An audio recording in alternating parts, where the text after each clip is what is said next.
नमस्कार मित्रांनो, आज आपण आलो आहोत छत्रपती संभाजीनगर मधील बजाजनगर वाळूज MIDC मधील वैष्णव देवी मंदिर या ठिकाणी. हे मंदिर जर तुम्हाला सांगायचं झालं, आपल्या संभाजीनगर मधील एक जुन्या मंदिरांपैकी एक मंदिर म्हणताय. म्हणजे पुरातन नाही आणि मॉडर्नही नाही, पण ज्या वेळेस पासून MIDC ची सुरुवात झाली त्या काळातलं हे मंदिर आहे. आता मी तुम्हाला दाखवू इच्छितो माझ्या मागे या कॅमेरावर.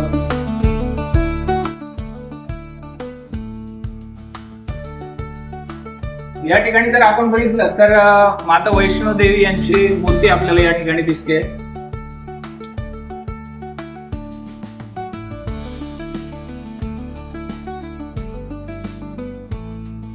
आणि हा जो वर्ग आहे पूर्ण परिसर आपल्याला दिसतोय, हा पूर्ण काचेच्या याच्यामध्ये या मंदिराचं बांधकाम केलं. त्यानंतर या ठिकाणी पुढे आल्यावर आपल्याला अशा सुंदर अशा वेगवेगळ्या देवी देवतांच्या मूर्ती या ठिकाणी बघायला मिळतात.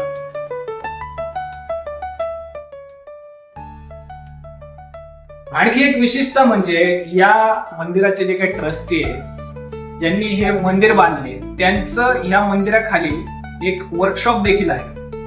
त्यांची पण एक कथा मी तुम्हाला सांगतो. या मंदिराचं जे आहे, मंदिरासमोर एक सुंदर गार्डन, या मंदिराचे जे ट्रस्टी आहेत, या मंदिराच्या ट्रस्टने या ठिकाणी बांधलेलं आहे. ते गार्डनही खूप सुंदर आहे.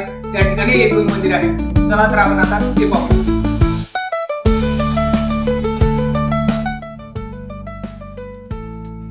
तर जसं की आपण पाहतोय मित्रांनो, या ठिकाणी माझ्या मागे आपल्याला दिसत असेल की ओमप्रकाश गर्ग, ज्यांना बाबूजी देखील म्हटलं जातं, अशी यांची या ठिकाणी समाधी आहे. आणि ते या वैष्णवदेवी मंदिराचे सर्वात पहिले ट्रस्टी ज्याला आपण म्हणतो, ते वैष्णवदेवी मंदिराच्या जे खाली आहे त्यांचं वर्कशॉप आहे.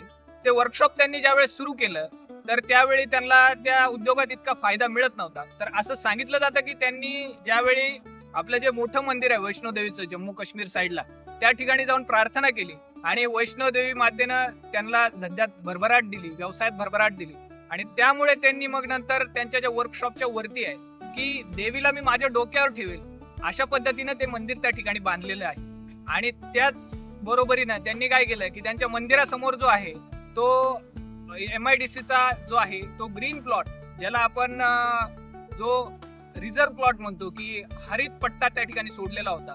तर त्या हरित पट्ट्याचा उपयोग कशा पद्धतीने करावा, तर MIDC मध्ये जे येणारे कामगार वर्ग आहे, त्यांची मुलं आहे, तर कामगार वर्ग दिवसभर काम करून येतो या ठिकाणी, तर त्याला कुठेतरी थोडंसं रिलॅक्स होण्यासाठी एक गार्डन टाईप असावं, त्यासाठी त्यांनी या ठिकाणी हे गार्डन डेव्हलप केलेलं आहे. तुम्ही माझ्या मागे बघू शकतात की ओमप्रकाश गर्ग त्यांची समाधी या ठिकाणी आहे. या बाजूला जर आपण बघितलं तर नवग्रह मंदिर आपल्याला दिसेल.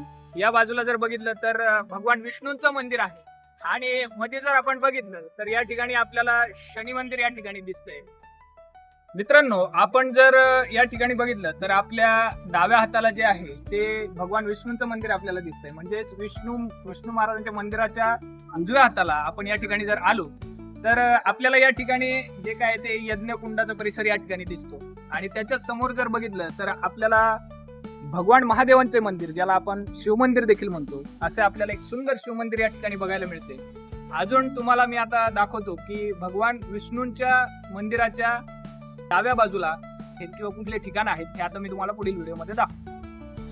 तर जसं की आपण पाहिलं मित्रांनो की विष्णू मंदिराच्या उजव्या बाजूला जे काय आहे ते महादेव मंदिर आणि यज्ञकुंड आपल्याला त्या ठिकाणी दिसतं. त्याचप्रमाणे विष्णू मंदिराच्या डाव्या बाजूला जर आपण आलो तर या ठिकाणी आपल्याला दिसतंय की नवग्रह वनस्पती या ठिकाणी आपल्याला त्याचं गार्डन या ठिकाणी बघायला मिळतंय. माझ्या मागे जे आहे ते गार्डन आपल्याला दिसतंय. तर यामध्ये आपल्याला ग्रहांच्या नावाने जे काय आहे वनस्पती त्या आपल्याला बघायला मिळतात.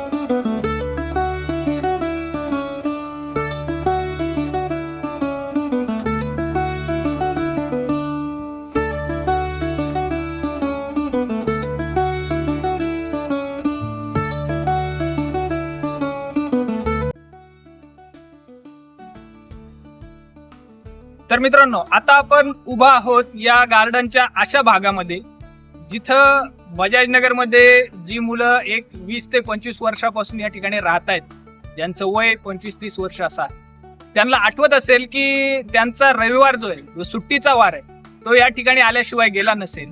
हे जे वैष्णव देवी मंदिराचं जे गार्डन आहे MIDC तील कामगारांच्या मुलांसाठी किंवा कामगारांसाठी रिलॅक्स होण्याचं एक ठिकाण म्हणून बऱ्याच दिवसापासून ते प्रसिद्ध आहे. आणि आजही तुम्ही माझ्या मागे बघू शकता की किती मोठ्या प्रमाणात या ठिकाणी मुलांना खेळण्यासाठी, मोठ्या माणसांना रिलॅक्स होण्यासाठी ही गर्दी या ठिकाणी आलेली आहे. तर आपल्याला या वैष्णवदेवी या मंदिराबद्दल जर आपल्या काही लहानपणीच्या आठवणी असतील तर त्या मला कमेंटमध्ये नक्की कळवा.